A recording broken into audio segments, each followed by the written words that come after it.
Hallelujah. सभी को जय मसीह। यहूत्रा 32वां देने वाले की हत्या। मकरूस अध्याय 6 14-29, लुक्का अध्याय 9 7-9। उस समय चौथाई देश के राजा हेरोदेस ने यीशु की चर्चा सुनी और अपने सेवकों से कहा, यह उत्तरा बपतिस्मा देने वाला है, वह मरे हुए में से जी उठा है, इसीलिए उससे सामर्थ्य के काम प्रकट होते हैं। क्योंकि हेरोदेस ने अपने भाई फिलिप्पुस की पत्नी हेरोदेसिया के कारण यहूत्रा को पकड़कर बांधा और जेलखाने में डाल दिया था, क्योंकि यहूत्रा ने उससे कहा था कि इसको रखना तेरे लिए उचित नहीं है। इसलिए वह उसे मार डालना चाहता था, पर लोगों से डरता था, क्योंकि वे उसे भविष्यवक्ता मानते थे। पर जब हेरोदेस का जन्मदिन आया तो हेरोदेसिया की बेटी ने उत्सव में नाच दिखाकर हेरोदेस को खुश किया। इस पर उसने शपथ खाकर वचन दिया, जो कुछ तू मांगेगी मैं तुम्हें दूंगा। वह अपनी माता के उस कहने से बोली, यहूत्रा बपतिस्मा देने वाले का सिर थाल में यहीं मुझे मंगवा दे। राजा दुखी हुआ, पर अपनी शपथ के और साथ बैठने वालों के कारण आज्ञा दी कि दे दिया जाए, और उसने जेलखाने में लोगों को भेजकर यहूत्रा का सिर कटवा दिया और उसका सिर थाल में लाया गया और लड़की को दिया गया, जिसे वह अपनी मां के पास ले गई। तब यहूत्रा के चेले आए और उसके शव को ले जाकर गाड़ दिया और जाकर यीशु को समाचार दिया। 5000 पुरुष को खिलाना। मकरूस अध्याय 6 30-44, लुक्का अध्याय 9 10-17, यहूत्रा अध्याय 6 1-14। जब यीशु ने यह सुना तो वह नाव पर चढ़कर वहां से किसी सुनसान जगह को एकांत में चला गया। लोग यह सुनकर नगर नगर से पैदल ही उसके पीछे हो लिए, यानी चलने लगे। उसने निकलकर एक बड़ी भीड़ देखी और उन पर तरस आया और उनके बीमारियों को चंगा किया। जब साझा हुई तो उसके चेलों ने उसके पास आकर कहा, यह सुनसान जगह है और देर हो रही है, लोगों को विदा किया जाए कि वे बस्तियों में जाकर अपने लिए भोजन मोल ले। पर यीशु ने उनसे कहा, उनका जाना आवश्यक नहीं है, तुम ही इन्हें खाने को दो। उन्होंने उससे कहा, यह हमारे पास 5 रोटी है और 2 मछलियां को छोड़कर और कुछ नहीं है। उसने कहा, उन्होंने यही मेरे पास ले आओ। तब उसने लोगों को घास पर बैठने को कहा और उन 5 रोटियों और 2 मछलियों को लिया और स्वर्ग की ओर देखकर धन्यवाद किया और रोटियां तोड़ कर चेलों को दे दी।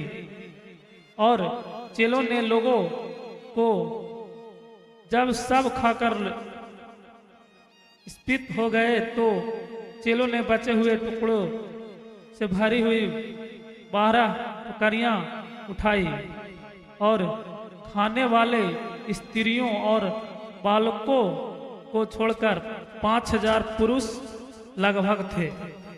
यीशु का पानी पर चलना। मकरूस अध्याय 6 45-52, यहूत्रा अध्याय 6 15-21। तब उसने तुरंत अपने चेलों को नाव पर चढ़ने के लिए विवश किया कि वे उससे पहले पार चले जाएं। तब वह लोगों को विदा करे। वह लोगों को विदा करके प्रार्थना करने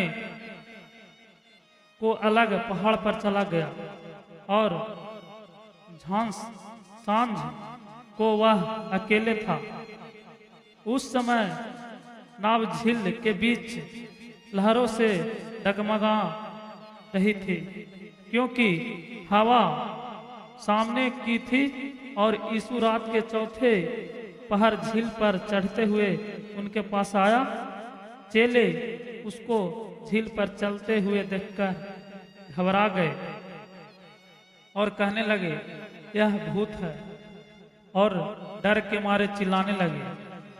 तब यीशु ने तुरंत उनसे बातें की और कहा, ढांढस बांधो, मैं हूं, डरो मत।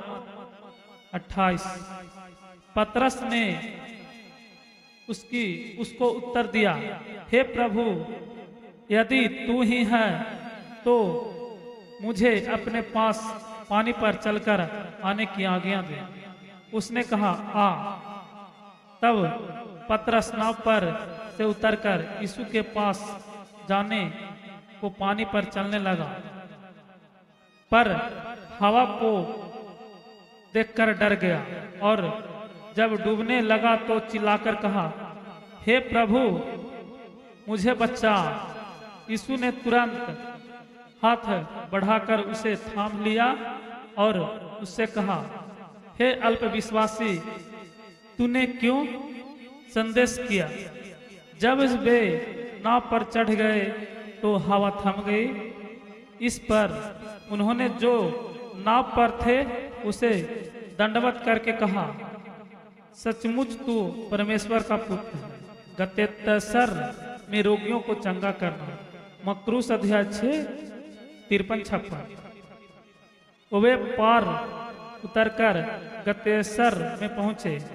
वहां के लोगों ने उसे पहचान लिया और आसपास के सारे देश में समाचार भेजे और सब बीमारियों को उसके पास लाए और उससे विनती करने लगे कि वह उन्हें अपने वस्त्र के आंचल ही को छूने दे। और जितनों ने उसे छुआ वे सब चंगा हो गए। परंपरा पालन का प्रश्न। मकरूस अध्याय 7 1-13। यह यरूशलेम से कुछ फरीसी और शास्त्री यीशु के पास आकर कहने लगे, तेरे चेले पूर्वजनों की परंपराओं को क्यों टालते हैं कि बिना हाथ धोए रोटी खाते हैं? उसने उसको उत्तर दिया, तुम भी अपने परंपराओं के कारण क्यों परमेश्वर की आज्ञा टालते हो? क्योंकि परमेश्वर ने कहा है, अपने पिता और अपनी माता का आदर करना, और जो कोई पिता या माता को बुरा कहे वह मार डाला जाए। पर तुम कहते हो कि यदि कोई अपने पिता या माता से कहे, जो कुछ तुझे मुझ से लाभ पहुंच सकता था वह परमेश्वर को भेंट चढ़ाया जा चुका, तो वह अपने पिता का आदर न करे। इस प्रकार तुमने अपनी परंपरा के कारण परमेश्वर का वचन टाल दिया। हे कपटियों, याह ने तुम्हारे विषय में यह भविष्यवाणी ठीक ही की है। ये लोग होठों से तो मेरे आदर करते हैं, पर उनका मन मुझ से दूर रहता है और ये व्यर्थ मेरी उपासना करते हैं, क्योंकि मनुष्यों की विधियां को धर्म में परदेश करके सिखाता है, अशुद्ध करने वाली बातें। तब उसने लोगों को अपने पास बुलाकर उससे कहा, सुनो और समझो, जो मुंह में जाता है वह मनुष्य को अशुद्ध नहीं करता, पर जो मुंह से निकलता है वही मनुष्य को अशुद्ध करता है। तब चेलों ने आकर उससे कहा, क्या तू जानता है कि फरीसियों ने यह वचन सुनकर ठोकर खाई? उसने उत्तर दिया, हाँ, हर पौधा जो मेरे स्वर्गीय पिता ने नहीं लगाया उखाड़ा जाएगा। उनको जाने दो, वे अंधे मार्गदर्शक हैं, और अंधा यदि अंधे को मार्ग दिखाए तो दोनों ही गड्ढे में गिर पड़ेंगे। यह सुनकर पतरस ने उनसे कहा, यह दृष्टांत हमें समझा दे। उसने कहा, क्या तुम भी अब तक ना समझ हो? क्या तुम नहीं जानते कि जो कुछ मुंह में जाता वह पेट में पड़ता है और संडास से निकल जाता है, पर जो कुछ मुंह से निकलता है वह मन से निकलता है और वही मनुष्य को अशुद्ध करता है। क्योंकि बुरे विचार, हत्या, पर स्त्री गमन, व्यक्तिचार, चोरी, झूठी गवाही और निंदा मन ही से निकलती है। ये ही है जो मनुष्य को अशुद्ध करती है। परंतु हाथ बिना धोए भोजन करना मनुष्य को अशुद्ध नहीं करता। काननी जाति की स्त्री का विश्वास, मकरूस अध्याय 7, 24-30। यीशु वहां से निकलकर सूर और सैदा के प्रदेश की ओर चला गया। उस प्रदेश से एक कनानी स्त्री निकली और चिल्लाकर कहने लगी, हे प्रभु, दाऊद की संतान, तुम पर दया कर, मुझ पर दया कर। मेरी बेटी को दुष्ट आत्मा बहुत सता रहा है। पर उसने उसे कुछ उत्तर नहीं न दिया। तब उसके चेलों ने आकर उससे विनती की, इसे विदा कर, क्योंकि वह हमारे पीछे चिल्लाती हुई आ रही है। उसने उत्तर दिया, इजराइल के घराने की खोई हुई भेड़ों को छोड़ मैं किसी के पास नहीं भेजा गया। पर वह आई है और यीशु को प्रणाम करके कहने लगी, हे प्रभु, मेरी सहायता कर। उसने उत्तर दिया, लड़कों की रोटी लेकर कुत्तों की आग डालना अच्छी नहीं। उसने कहा, सत्य है प्रभु, पर कुत्ते भी वह चूर चार खाते हैं जो उनके स्वर्मियों की मेज से गिरते हैं। इस पर यीशु ने उसको उत्तर दिया, हे स्त्री, तेरा विश्वास बड़ा है, जैसा तू चाहती है तेरे लिए वैसा ही हो। और उसकी बेटी उसी घड़ी से चंगा हो गई। अनेक रोगियों को चंगा करना। यीशु वहां से गलील की झील के पास आया और पहाड़ पर चढ़कर बैठ गया। तब भीड़ उसके पास आई। वे अपने साथ लंगड़ों, अंधों, गूंगों, टुकड़ों और अन्य बहुतों को उसके पास लाए और उन्होंने उसके पांवों पर डाल दिया और उसने उन्हें चंगा किया। जब लोगों ने देखा कि गूंगे बोलते हैं और टुंडे चंगे होते हैं और लंगड़े चलते हैं और अंधे देखते हैं, तो अचंभव करके इजराइल के परमेश्वर की बड़ाई की। 4000 लोगों को खिलाना। मकरूस अध्याय 8 1 से 10। यीशु ने अपने चेलों को बुलाया और कहा, मुझे इस भीड़ पर तरस आता है, क्योंकि ये 3 दिन से मेरे साथ हैं और उनके पास कुछ खाने को नहीं है। मैं उन्हें भूखा विदा करना नहीं चाहता, कहीं ऐसा ना हो कि मार्ग में थक कर रह जाएं। चेलों ने उनसे कहा, हमें इस जंगल में कहां से इतनी रोटियां मिलेगी कि हम इतनी बड़ी भीड़ को तृप्त करें। यीशु ने उनसे पूछा, तुम्हारे पास कितनी रोटियां हैं? उन्होंने कहा, 7 और थोड़ी सी छोटी मछलियां हैं। 7 और थोड़ी सी छोटी मछलियां हैं।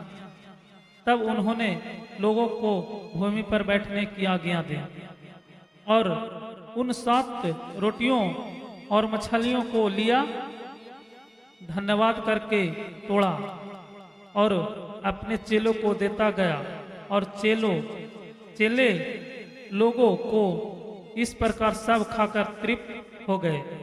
और चेले ने बचे हुए टुकड़े से भरे हुए 7 टोकरे उठाए। खाने वाले स्त्रियां और बालक को छोड़ 4000 पुरुष थे। तब वह भीड़ को विदा करके नाव पर चढ़ गया और मगदन देश की सीमा में आ गया। स्वर्गीय चिन्ह की मांग।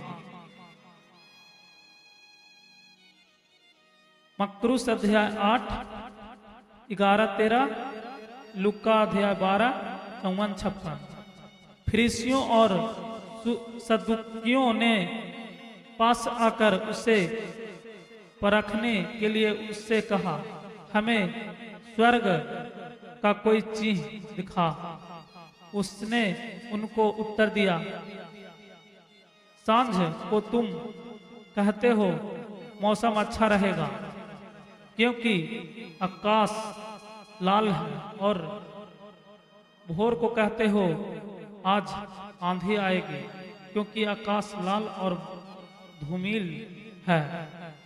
तुम आकाश के लक्षण देखकर उसका भेद बता सकते हो, पर समयों के चिन्हों का भेद क्यों नहीं बता सकते?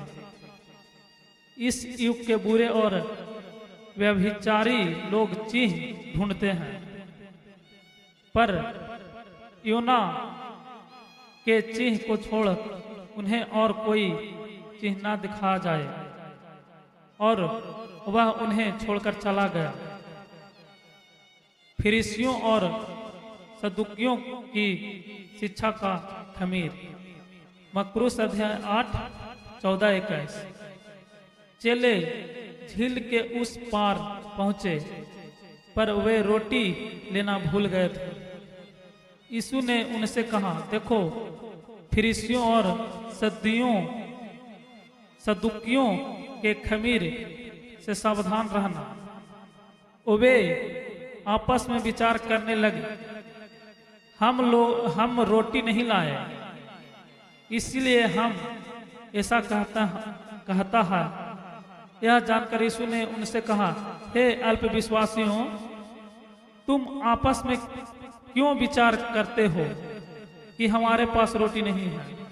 क्या तुम अब तक नहीं समझे? क्या तुम्हें उन 5000 की 5 रोटियां स्मरण नहीं हुआ? नहीं, और यह कि तुमने कितनी टोकरियां उठाई थी और उन 4000 की 7 रोटियां, और ना यह है कि तुम्हें कितने टोकरे उठाए थे। तुम क्यों नहीं समझते कि तुमसे रोटियों के विषय में नहीं कहा, परंतु यह है कि तुम फरीसियों और सदुकियों के खमीर से सावधान रहना। तब उनकी समझ में आया कि उसने रोटी के खमीर से नहीं, पर फरीसियों और सदुकियों की शिक्षा से सावधान रहने को कहा था। पतरस का यीशु को मसीह स्वीकार करना। मकरूस अध्याय 8 27-30, लुक्का अध्याय 9 18-21।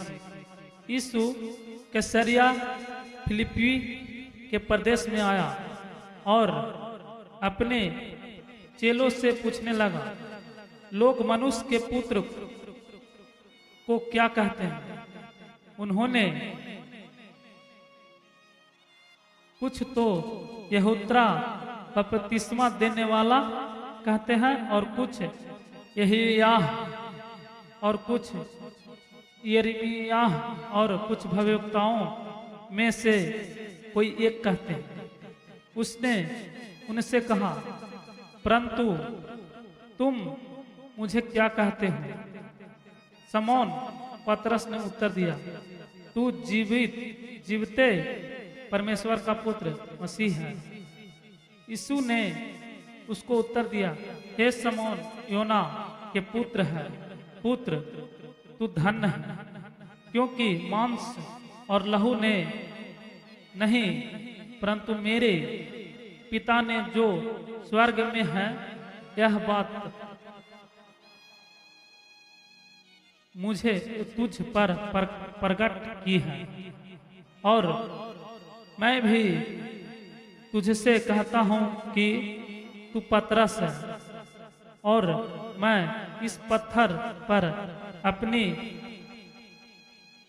कलीसिया बनाऊंगा, और अधोलकों के फाटक उस पर प्रबल न होंगे।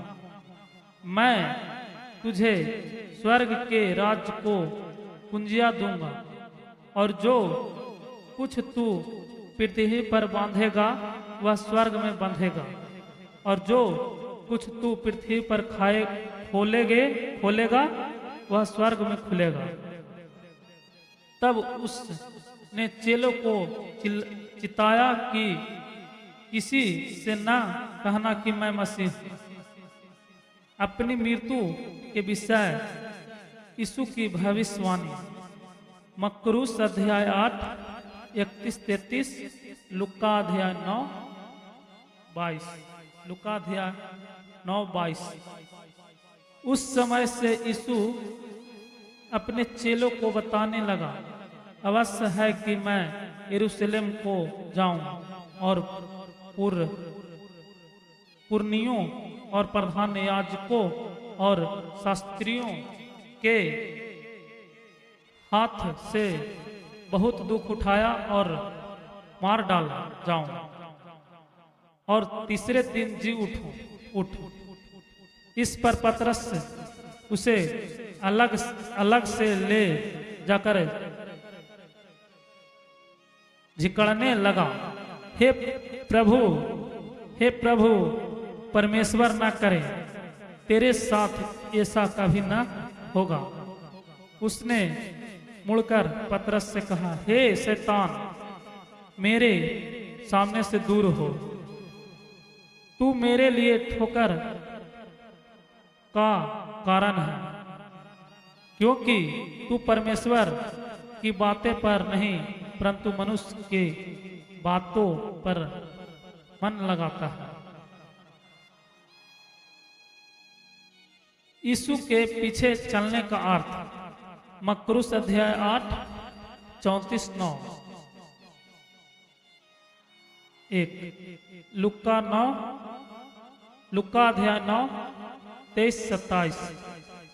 तब यीशु ने अपने चेलों से कहा, यदि कोई मेरे पीछे आना चाहे तो अपने पास इनकार करें और अपना क्रूस उठाएं और मेरे पीछे हो लें। क्योंकि जो कोई अपना प्राण बचाना चाहे वह उसे खोएगा, और जो कोई मेरे लिए अपना प्राण खोएगा वह उसे पाएगा। यदि मनुष्य सारे जगत को प्राप्त करे और अपने प्राण की हानि उठाए तो उसे क्या लाभ होगा? या मनुष्य अपने प्राण के बदले क्या देगा? मनुष्य का पुत्र अपने स्वर्गदूत के साथ अपने पिता की महिमा में आएगा, और उस समय वह हर एक को उसके कामों के अनुसार प्रतिफल देगा। मैं तुझसे सच कहता हूं कि जो यह खड़े हैं उनमें से कुछ ऐसे हैं कि वे जब तक मनुष्य के पुत्र को उसके पास उसके राज्य में आते हुए न देख लेंगे तब तक मृत्यु का स्वाद कभी न चखेंगे। यीशु का रूपांतरण, मरकुस अध्याय 9 2:13, लूका अध्याय 9 28-36। 6 दिन के बाद यीशु ने पतरस और याकूब और उसके भाई यहूत्रा को साथ लिया और उन्हें एकांत में किसी ऊंचे पहाड़ पर ले गया। वहां उसने उस सामने उसका रूपांतरण हुआ और उसका मुंह सूरज के समान चमका और उसका वस्त्र ज्योति के समान उजाला हो गया, और मूसा और एलियाह उसके साथ बातें करते हुए उन्हें दिखाई दिए। इस पर पतरस ने यीशु से कहा, हे प्रभु, हमारा यहाँ रहना अच्छा है। यदि तेरी इच्छा हो तो मैं यहाँ 3 मापदंड बनाऊं, एक तेरे लिए, एक मूसा के लिए और एक यहियाल के लिए। वह बोल ही रहा था कि एक उजाले बादल ने उन्हें छा लिया और उस बादल में से यह शब्द निकला, यह मेरा प्रिय पुत्र है जिससे मैं प्रसन्न हूं, इसकी सुनो। चेले ने यह सुनकर मुंह के बल गिर गए और अत्यंत डर गए। यीशु ने पास आकर उन्हें छुआ और कहा, उठो, डरो मत। तब उन्होंने अपनी आंखें उठाई और यीशु को छोड़ और किसी को न देखा।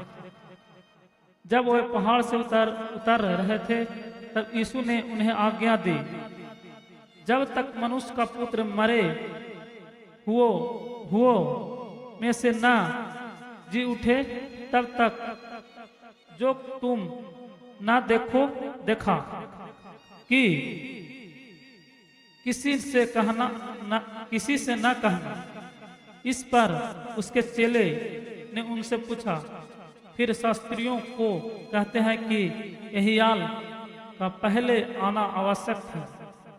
उसने उत्तर दिया, यहियाल अवश्य आएगा और सब कुछ सुधारेगा, परंतु मैं तुमसे कहता हूं कि यहियाल आ चुका है और लोगों ने उसे नहीं पहचाना, परंतु जहां वैसा ही उसके पास किया।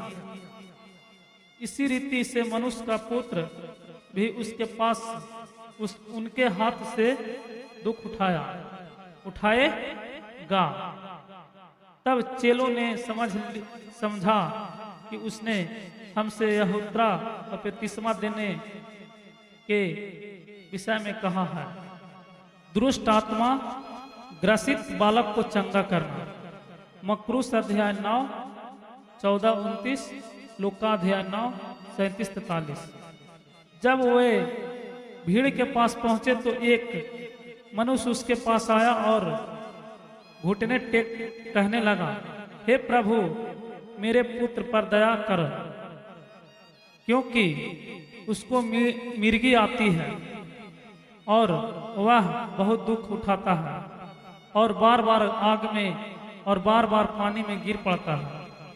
मैं उसको तेरे चेलों के पास लाया था, पर वे उसे अच्छा नहीं कर सके।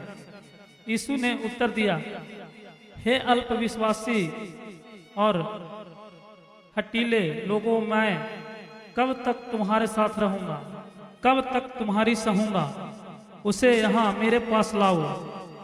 तब यीशु ने दुष्ट आत्मा को डांटा और वह उसमें से निकल गई और लड़का उसी घड़ी अच्छा हो गया। तब चेले ने एकांत में यीशु के पास आकर कहा, हम उसे क्यों नहीं निकाल सके? उसने उनसे कहा, अपने विश्वास की घटी के कारण, क्योंकि मैं तुमसे सच कहता हूं, यदि तुम्हारा विश्वास राई के दाने के बराबर भी हो तो इस पहाड़ से कहोगे, यहाँ से सरक कर वहां चला जाओ, तो वह चला जाएगा, और कोई बात तुम्हारे लिए असंभव न होगी। पर यह जाति बिना प्रार्थना और उपवास के नहीं निकलती। अपनी मृत्यु के विषय यीशु पुनः भविष्यवाणी, मरकुस अध्याय 9 30-32, लूका अध्याय 9 43-45। जब वे गलील में थे तो यीशु उन से कहा, मनुष्य का पुत्र मनुष्य के हाथ में पकड़वाया जाएगा, वे उसे मार डालेंगे और वह तीसरे दिन जी उठेगा। इस पर वे बहुत उदास हुए। मंदिर का कर। जब वे कफरनहूम पहुंचे तो मंदिर का कर लेने वाले ने पतरस के पास आकर पूछा, क्या तुम्हारा गुरु मंदिर का कर नहीं देता? उसने कहा, हाँ देता है। जब वह घर में आया तो यीशु ने उसके पूछने से पहले उससे कहा, हे शमौन, तू क्या सोचता है? पृथ्वी के राजा महसूल या कर किन से लेता है, अपने पुत्रों से या परायों से? पतरस ने उससे कहा, परायों से। यीशु ने उसे कहा, तो पुरुष बच गया। तभी इसलिए कि हम उन्हें ठोकर न खिलाएं, तुम झील के किनारे जाकर बंसी डाल और जो मछली पहले निकले उसे ले। उसका मुंह खोलने पर तुझे एक सिक्का मिलेगा, उसी को लेकर मेरे और अपने बदले उन्हें दे देना। स्वर्ग के राज में बड़ा कौन? मरकुस अध्याय 9 33-37, लूका अध्याय 9 46-48। उस घड़ी चेले यीशु के पास आकर पूछने लगे, स्वर्ग के राज में बड़ा कौन है? इस पर उसने एक बालक को पास बुलाकर उसके बीच में खड़ा किया और कहा, मैं तुमसे सच कहता हूं कि जब तक तुम ना फिरो और बालकों के समान ना बनो, तुम स्वर्ग के राज्य में प्रवेश करने नहीं पाओगे। जो कोई अपने आप को इस बालक के समान छोटा करेगा, वह स्वर्ग के राज्य में बड़ा होगा। और जो कोई मेरे नाम से एक ऐसे बालक को ग्रहण करता है, वह मुझे ग्रहण करता है।